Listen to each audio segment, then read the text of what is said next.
Hey, I'm so excited to be here today with Ronit Kark and Claudia Buelinger to talk about their article, Women and Leadership, Rethinking the State of Research on Gender and Leadership Through Waves of Feminist Thinking. And let me start with you, Claudia. Can you give us the one-ish minute overview of the study? Yeah, lovely being here. And indeed, I think, love to talk about this paper because it highlights the gendered nature of leadership, theories, and research. So, our aim was to better understand to what extent the theories in leadership and also the research that follows it can be seen and better understood by looking through it through a gendered lens, so through feminist theories and thought. And so what we did is we analyzed the progression of leadership research and also theorizing through a number of waves that are present in feminist thought and thinking. And there we could clearly see that certain theories nicely apply to some of the feminist waves that we were able to describe here more closely. And like this, we can just reveal how well gender and feminist stances can help us better see how leadership theories and also research are in a way affected and not purely free from any feminist thought. Anything to add, Ronit? So we looked at four different feminist waves, and thanks for having us. And you know, whoever studies gender and feminism knows that feminism is not one theory. It's a very vibrant discussion through the years that has changed and has different ways of looking at gender. All the perspectives think about oppression and how to overcome it, but there's different reasons and ways of thinking about it. And we looked at the first wave that's similar to liberal feminism, which was a wave that thought about theories more in a masculine manner in the leadership perspectives, like more autocratic and more powerful types of leadership, transactional types of leadership, the great man theories of leadership, then on to more radical perspectives of the female advantage, looking more at how leadership should become more compassionate, more sensitive, more giving a sort of softer frame into leadership and rethinking if this is actually an advantage to women or not, all the way to more postmodern ways of thinking about leadership is more complex, is intersectional, not just looking at gender, but looking at other types of identity. Does it's not only if you're a woman, but it depends where in the world you're living and which subgroup you're coming from, and looking at more paradoxical models of leadership, and all the way to the fourth wave, which is a more AI, more collectivism, hashtag type of leadership that's now really becoming a very hot topic and really trying to map how all our leadership research has been developing through these different waves and how this affects men and women. Thanks for that background on feminist thought. There's one thing that came out of the reading those four waves for me, and that's this idea of, if leadership is this way and women are this way, we should fix women to be more leader-like. And you talk about that in the paper, that fixing women perspective. And I feel like I always come up against this when I'm, working with executives or MBAs that they say, well, so what should women do differently? I wonder if either of you want to talk about kind of maybe the positives and the negatives of that perspective. Maybe I talk about a positive thing. I mean, in a way, it tries to grant women access to leadership, which I think back then was not necessarily a given. So in a way, it would tell women, okay, if you behave or act in certain ways, display certain features, you will more likely be successful. So at least it acknowledges that there is a place for women in leadership. And I think that's the big pro maybe of this approach. But certainly there are also cons, and I think probably Ronit, do you want to talk about the cons? Yeah, so I think the con of this is that actually most of the original leadership theories were written by men based on men's leadership, because this was how history, we could talk about his story, because the history was the history of men as leaders. And actually, men were mostly researchers in the past, and they came up with these theories. And then there was an expectation that women comply, and even men that want to act differently comply to these type of theories, actually really limiting the ability to have a more vibrant, wide, different types of leadership. And then I think when women do not comply, they're sort of, okay, let us teach you what's the best ways women should act in order to be true leaders. But actually, the findings of research are not showing that these leadership styles are more effective than other types of leadership. And sometimes they're even less effective than other types of leadership for men and women, which actually leads to more modern thinking and different types of leadership that's been developed, like shared, collective, servant types of leadership, inclusive leadership, that are paradoxical leadership theories that might fit more with the way that we at least can accept stereotypically. It's not, some women are more autocratic than men are, but stereotypically we identify women as more in the format of shared leadership versus autocratic leadership, for example. Right. Like who wants an autocratic leader, regardless of their gender, right? Oh, Well, not So quite a lot of people seem to want that type of very, guiding and telling people what to do. And we do see in the world that a lot of people are actually looking out sometimes for these types of leadership through the history and even the modern history. yeah. So you explored how these theories then translate into the research that's being conducted in the top two leadership journals, which includes the Journal of Leadership and Organizational Studies, yay, and the Leadership Quarterly. So what did you find when you took to the research? yeah. So first of all, we looked at a 4-year window to just see, I mean, what type of research was published during the time.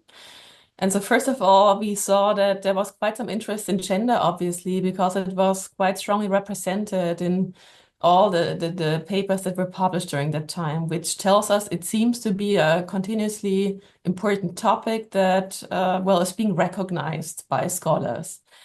But what we also found is that, well, there was, of course, well, not of course, there was interestingly a very strong reliance on these first two waves. So either the fixing the women perspective versus then the second wave, where it's really about the female advantage, where you would try to show that under certain conditions, women would be even more effective leaders, as we, for instance, seen in the COVID crisis, that some research tried to also find this.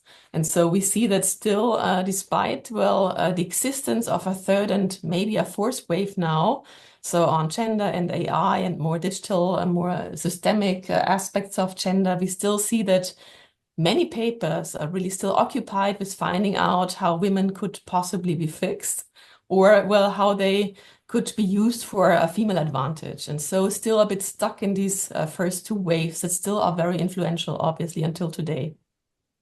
Was Yeah, there that I anything think that are very surprised? dichotomous, like this think manager, think Mhm. male, or think manager, think female.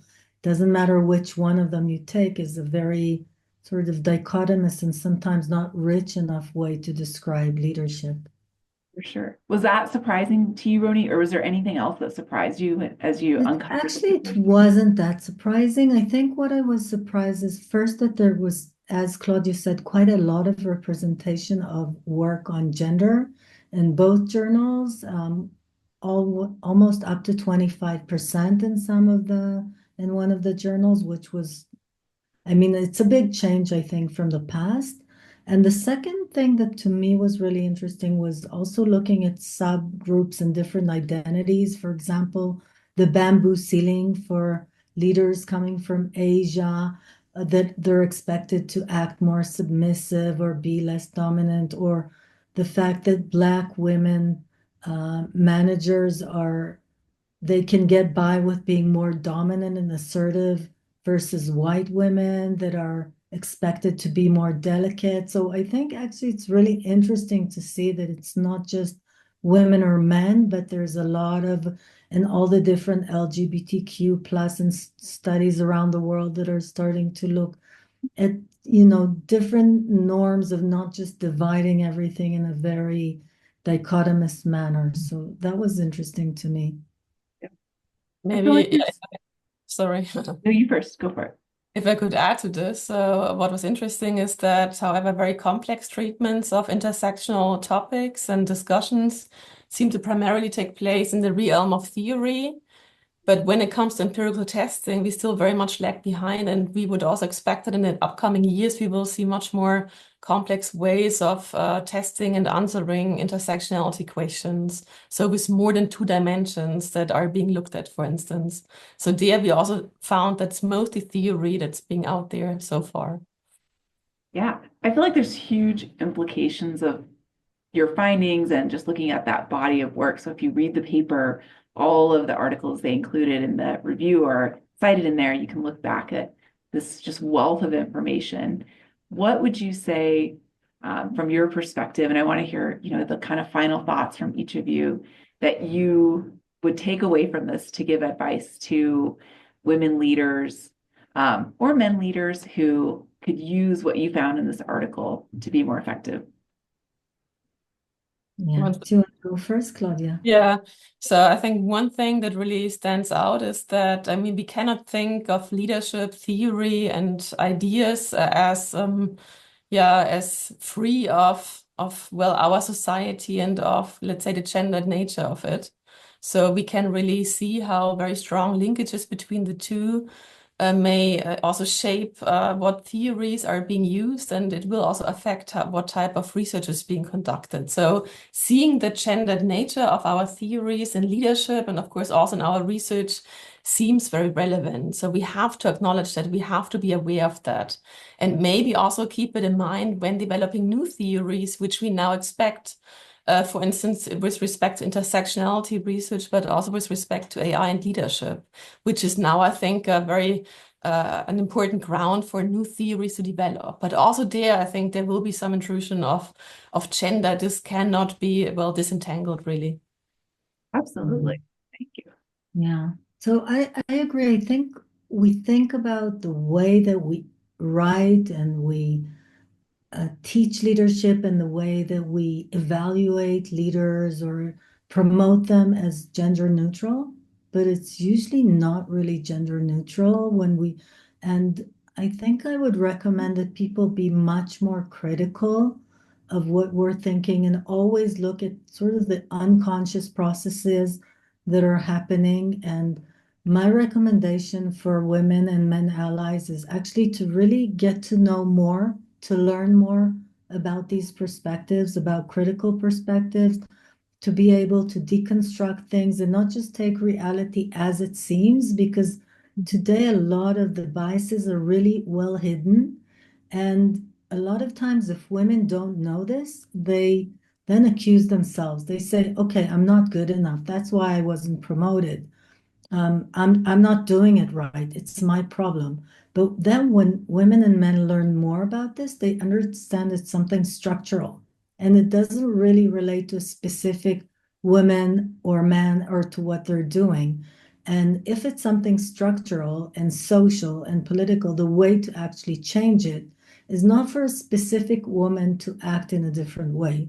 It's actually as a collective to try and be more creative and try and understand better ways of changing things together, to have different types of leadership, to evaluate differently, to promote on different criteria. For me, like the last Olympic is a very, very good example of how you can rethink about really taking what sports is and what being excellent in sports, or if weightlifting used to be like a real important sport, then and skateboarding or breakdance or different types of swimming was not sports, and all of a sudden we can really change the way that organizations think about what is excellence.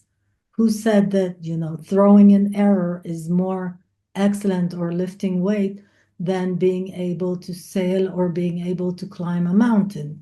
So I really think that we really need to be very playful and very creative and work collectively for change, because once we leave it with a single woman, nothing is really going to change.